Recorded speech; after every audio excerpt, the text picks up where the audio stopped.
వైకుంఠ ఏకాదశి, ముక్కోటి ఏకాదశి అని పిలుస్తారు. ఈ రెండు ఒక్కటేనా తెలుసుకుందాం. Welcome back to our channel Padma Venky daily blogs. అందరూ బాగున్నారా? అందరూ బాగుండాలని దేవుడికి మనస్ఫూర్తిగా కోరుకుంటున్నాను.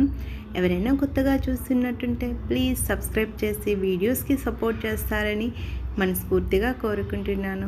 వీడియో అయితే చూస్తున్నారు, లైక్ చేయట్లేదు. ప్లీజ్ మీకు వీడియో బాగుంది, నచ్చింది అని అనిపిస్తే తప్పకుండా లైక్ చేయండి. మీరు చేసే లైక్ వల్ల ఈ వీడియో ఇంకొక 10 మందికి రీచ్ అవుతుంది, ఎవరికైనా ఉపయోగపడుతుంది కదా అని చెప్తున్నాను. ఇంకా ఇది వైకుంఠ ఏకాదశి రోజు వీడియో అయితే చాలా బాగుంటుంది. వీడియోని ఎక్కడ కూడా స్కిప్ చేయకుండా చివరి వరకు చూస్తారని మనస్ఫూర్తిగా కోరుకుంటున్నాను. ఈవేళ మా బాబు బర్త్డే కూడా ఉంది. ఆ బర్త్డేని, వైకుంఠ ఏకాదశి పూజని రెండింటిని కూడా మీతో షేర్ చేసేసుకున్నాను. చాలా సింపుల్గా బర్త్డే అనేది చేసేసుకున్నాము.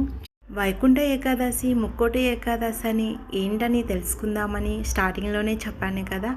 వైకుంఠ ఏకాదశి అంటే వైకుంఠ ద్వారాలు ఈరోజు తెరుచుకుంటాయంట. ఉత్తరముఖంగా మనకి స్వామివారు దర్శనం అనేది ఇస్తారు.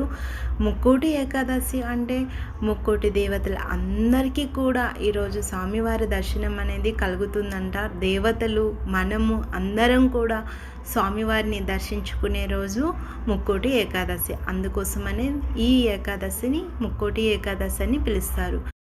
మన పురాణాలు, ఇతిహాసాలు మన పెద్దవాళ్ళు చెప్తున్నారు. అందుకోసమే ఈ ముక్కోటి ఏకాదశికి ఆ పేరు వచ్చిందని మన పెద్దవాళ్ళు చెప్తా ఉన్నారు. మనకి ప్రతి నెల ఒక ఏకాదశి వస్తుంది కదా, మాస ఏకాదశి. అవి సంవత్సరానికి 12 వస్తాయి. ఈ ముక్కోటి ఏకాదశి రోజు ఉపవాసం ఉంటారు, దానాలు చేయొచ్చు. మన శక్తి కొద్దీ ఆ స్వామివారికి పూజ అనేది చేసేసుకోవచ్చు. తులసి దళాలతో స్వామివారికి అర్చన చేసిన తులసి దళాల మాల సమర్పించుకున్న చాలా మంచిది. ఇక్కడైతే నేను ఏకాదశి రోజు 4 గంటలకే ఉదయాన్నే నిద్ర లేచాను. ఇంకా మనకి తొందరగా పూజ అయిపోతే స్వామివారి దర్శనం చేసుకోనికి వీలుగా ఉంటుంది. ప్రతి సంవత్సరం కూడా మాకు దగ్గరలో ఉన్న టీటీడీ టెంపుల్కి వెళ్ళి 5 గంటలకి వెళ్ళి దర్శనం చేసేసుకుంటాము. ఈ సంవత్సరం అయితే మా బాబు బర్త్డే కూడా ఉంది. ఏకాదశి, మా బాబు బర్త్డే రెండు ఒకటే రోజు కలిసి వచ్చాయి కనుక పిల్లలిద్దరిని కూడా తొందరగా నిద్ర లేపి వాళ్ళను కూడా రెడీ చేసి ఇంకా ఒకటేసారి స్వామివారి దర్శనం చేసేసుకుంటాము. ముందు రోజు ఇల్లంతా కూడా శుద్ధి చేసుకున్నాను. ముందు రోజు సాయంకాలం ఉదయానికి కావాల్సిన బట్టలన్నీ ఇలా తీసి పెట్టేసుకున్నాను. ఎందుకంటే పూజలో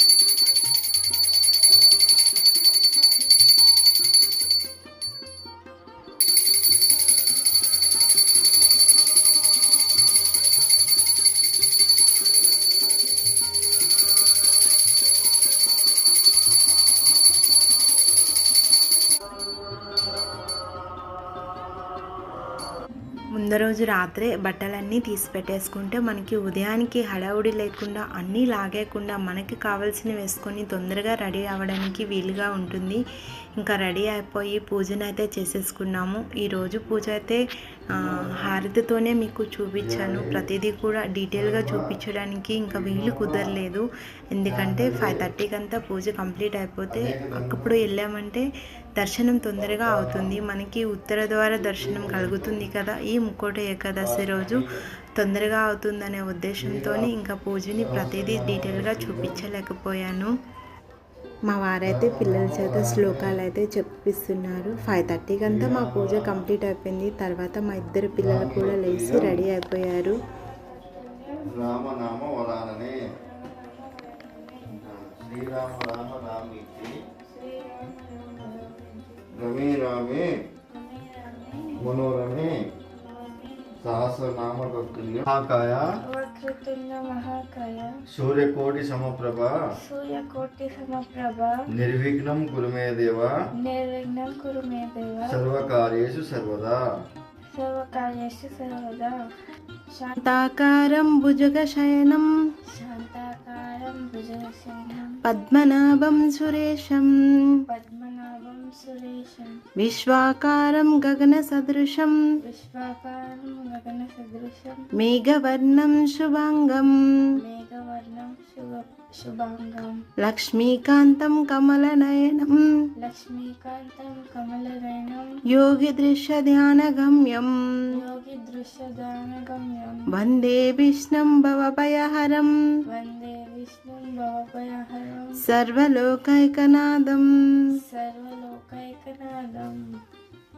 పూజ ఆ రోజు 5:30కి అంతా కంప్లీట్ అయిపోయింది. ఈ లోపలే మా పిల్లలిద్దరూ కూడా లేచి స్నానం చేసి రెడీ అయిపోయినారు.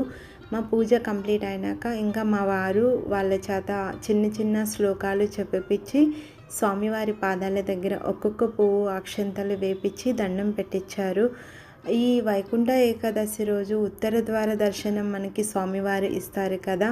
తొందరగా టీటీడీ దగ్గరికి వెళ్ళి దర్శనం చేసుకొని వచ్చేద్దామని ఇంకా అందరం కూడా తొందరగా రెడీ అయిపోయినాము. మా బాబు బర్త్డే కూడా ఉంది కదా, ఇంకా ఒకటేసారి వెళ్ళి స్వామివారి దర్శనం చేసుకొని వచ్చేద్దాంలా అని. ఏకాదశి ఫ్రైడే పూజ రెండు కలిసి వచ్చాయి కదా, ఇంకా స్వామి అమ్మవార్లకిద్దరికి కూడా క్షీరన్నం నైవేద్యంగా చేసేసుకొని పెట్టేసుకున్నాను. తులసి దళాల మాలనైతే వేసేసుకొని ద్వార పూజ కూడా చేసేసుకున్నాను. ప్రతిదీ మీతో డీటెయిల్గా షేర్ చేసేసుకోవాలి అని ఉండేను, కాకపోతే టైం అయిపోతుంది కదా అని ఇంకా హడావుడిగా పూజ అయితే కంప్లీట్ చేసేసుకొని తొందరగా వెళ్ళి దర్శనం చేసుకొని వచ్చేద్దామని అనుకున్నాను. మళ్ళీ మా పిల్లలకి స్కూల్ కూడా ఉండేను కదా, ఇంకా ఎగ్జామ్స్ అవుతుండేను. మా బాబు పుట్టినరోజు అయినా సరే ఇంకా ఉంచడానికి వీలు కుదరలేదు, అందుకోసమని స్కూల్కి పంపించేసాము. ఇక్కడ కొత్త బట్టలకి మా వారు పసుపు బొట్టు పెడుతున్నారు. పిల్లలకి ఎప్పుడైనా మనము కొత్త బట్టలు ఇచ్చేటప్పుడు పసుపు అనేది పెట్టి బట్టలు అనేది ఇస్తే శుభప్రదము, చాలా మంచిది. స్వామివారి దర్శనం చేసుకోవడానికి గుడి దగ్గరికి వచ్చేసాము. గోవిందనామాలు చెప్పుకుంటూ అందరం కూడా వెళ్తున్నాము.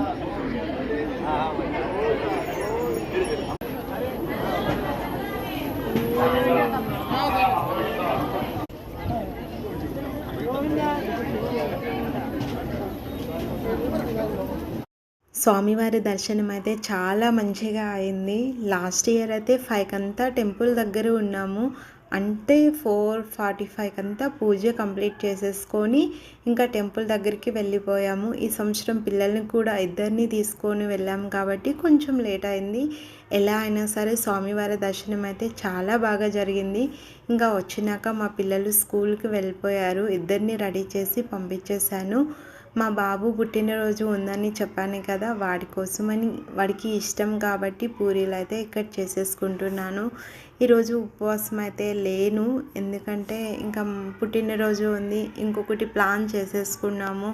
అందుకోసమని ఇంకా ఉపవాసం ఉంటే ఉపవాసము అంటే స్వామివారి దగ్గర మనం ఉండి స్వామివారి నామాలు చదువుకుంటూ రామకోటినైనా రాసుకుంటూ లేదంటే స్వామివారికి సంబంధించిన ఏవైనా శ్లోకాలు చదువుకుంటూ ఉంటేనే అది ఉపవాసం కింద వస్తుంది. ఏదో ఒకటి ఉండిపోయి మన పని మనం చేసుకుంటే ఇంకా ఉపవాసం ఉన్నా ఒకటే లేకపోయినా ఒకటే అని మన పెద్దవాళ్ళు చెప్తున్నారు కదా. ఏకాదశి కూడా ఆ రోజు శుక్రవారం 10 గంటలకి పూర్తయిపోతుంది, అందుకోసమని ఇంకా ఉపవాసం లేకుండా స్వామివారి దర్శనం చేసుకొని వచ్చేసాము. ఇక్కడైతే మా బాబుకి ఇష్టమని పూరీలను అయితే చేసేసుకున్నాను. ఇంకా బాక్స్లో అయితే ప్యాక్ చేసేస్తున్నాను. 12కి అంతా వాళ్ళకి ఇచ్చేసేయాలి, అందుకోసం 11:30కే స్టార్ట్ చేసి ఇంకా పూరీలు అయితే చేసేసుకొని బాక్స్లో ఇచ్చేసి వచ్చేసాను. ఇంకా ఫ్రైడే కూడా వచ్చింది కదా, అందుకోసమని ఇంకా కేకు అవేం తీసుకురాలేదు. పిల్లలకి స్కూల్లో అందరికీ కూడా చాక్లెట్లు ఇస్తా అంటే మా వారు చాక్లెట్లు తీసుకొచ్చారు. ఇంకా వాడి చేత ఇప్పిస్తే చాలా హ్యాపీగా ఫీల్ అయ్యిండు. వీలుంటే ఆ వీడియో కూడా చిన్న క్లిప్ యాడ్ చేస్తాను. ఇక్కడ పూరితో పాటు ఆలు కర్రీ చేసేసుకున్నాను. టెంపుల్ నుండి వచ్చినాక మా వారైతే టిఫిన్ తినేసి ఇంకా డ్యూటీకి వెళ్ళిపోయారు.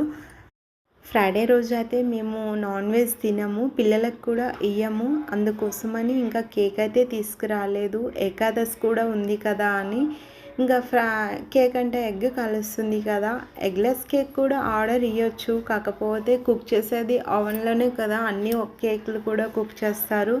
ఇంకా ఎందుకు లేదంటే సండే రోజైనా తెచ్చేసుకుందామని మా చిన్నోడికి చెప్తే సరే అని ఓకే చెప్పిండు. ఇంకా ఆడి సంతోషం కోసం కొంతమందికైనా ఫుడ్ అనేది ఇద్దాంలే అని ఇక్కడైతే పులిహోర ప్రిపేర్ చేసేసుకుంటున్నాము.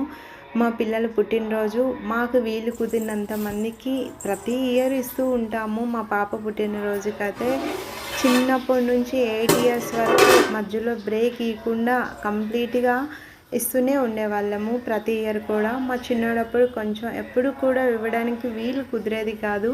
ఇంక ఈ సంవత్సరం వీలు కుదిరింది, ఏకాదశి కూడా ఉంది కదా అని ఇంకా పులిహోరనైతే ఇక్కడ రెడీ చేసేసుకుంటున్నాను. 5 kgs అనేది చేస్తున్నాను. అందుకోసం పెద్ద స్టవ్ మీద పెట్టుకొని చేసుకుంటే తొందరగా వీలవుతుంది, ఉడికిపోతుంది కదా. చిన్న స్టవ్ మీద అంటే లేట్ అయిపోతుంది, అందులోనికి 5 kgs కదా చాలా టైం పట్టేస్తుంది అని ఇంకా పెద్ద స్టవ్ మీద పెట్టేసుకున్నాను. పులిహోరకి సంబంధించిన పచ్చిమిర్చి, కరివేపాకు, నిమ్మకాయలు అన్నింటినీ కూడా రెడీ చేసేసుకున్నాను. మనము ఎప్పుడైనా రైస్ ఎక్కువ క్వాంటిటీలో మనం వండుతున్నామంటే రైస్ ముందు ఎసరు పెట్టేసుకోవాలి. ఎసరు అనేది బాగా బాయిల్ అయిపోయినాక మనం రైస్ అందులో యాడ్ చేసేసుకుంటే చక్కగా ఉడికిపోతుంది. రైస్ కూడా ముందుగానే ఒక 1/2 అవర్ ముందు కడిగి పెట్టుకుంటే బియ్యము, తర్వాత రైస్ బాయిల్ అయినాక వేసేసుకుంటే అట్టసరవని వారిపన్నం అవని ఏదైనా సరే చాలా చక్కగా పొడి పొడిలాడుతూ మెతుకు అంటకుండా వస్తుంది. చూస్తున్నారు కదా మీరు ఇక్కడ ఎంత పొడి పొడిలాడుతూ వచ్చిందంటే అంత బాగా వచ్చింది. మనము ఏ పనైనా చేస్తున్నప్పుడు దేవుడిని తలుచుకుంటూ ఆ దేవుడి మీద ఒక భారం వేసి ఇంకా అందులోకి మనం చేయగలమని దిగిపోతే ఇంకా చేసేసుకోగలము. ఇక్కడైతే పోపు కూడా పెట్టేసుకుంటున్నాను. అన్నం చల్లారిపోయినాక ఇంకా అక్కడ నేను 5 kgs రైస్ తీసేసుకున్నాను కదా, 1 kg వరకు ఆయిల్ పట్టింది. కొంచెం ఉంచాను అంటే ఇంకా ఏమైనా సాలకపోతే వేద్దాము అనే ఉద్దేశంతో ఇక్కడ పల్లీలు అయితే యాడ్ చేసేసుకొని వేపేసుకొని తీసి పక్కన పెట్టేసుకున్నాను. ఇంకా మీకు పులిహోర ప్రొసీజర్ అంతా తెలుసు కదా. పోపు దినుసులు మనకి దానికి 5 kgsకి ఎంతైతే సరిపోతాయో అంత క్వాంటిటీలో తెచ్చేసుకున్నాను. తెచ్చి ఇక్కడ అన్నీ కూడా వేసేసుకుంటున్నాను. పచ్చిమిర్చి, కరివేపాకు, ఎండుమిర్చి అన్నీ కూడా అవి బాగా ఫ్రై అయిపోయినాక మంచిగా రైస్లో వేసి కలుపుకుంటే మనకి పులిహోర రెడీ అయిపోతుంది. అందరికీ తెలుసు, కాకపోతే ఎక్కువ క్వాంటిటీ మనం చేసేటప్పుడు ఇవన్నీ కూడా ఇంత సరిపోతాయా లేదా అనేది డౌట్ ఉంటుంది కదా మనకి. అరే చప్పగా అవుతుందేమో లేకపోతే ఎక్కువ అవుతుందేమో అని టెన్షన్గా ఉంటుంది కదా. ఒకసారి మనము కిలోకి ఎంత అయితే వేసేసుకుంటామో పచ్చిమిర్చి ఒక 5 6 అట్లా తీసేసుకొని ఇంకా మనం క్వాంటిటీని అనేది క్యాలిక్యులేషన్ వేసుకొని ఇంకా ఎక్కువ క్వాంటిటీ కన్నా అలా చేసేసుకుంటే టేస్ట్ వైజ్ అన్నీ కూడా కరెక్ట్గా సరిపోతాయి, చాలా బాగుంటుంది. బాబు బర్త్డే కోసం పులిహోర చేశాను. చూడండి ఎంత పొడి పొడిగా వచ్చిన దగ్గర తెచ్చి చూపినాను.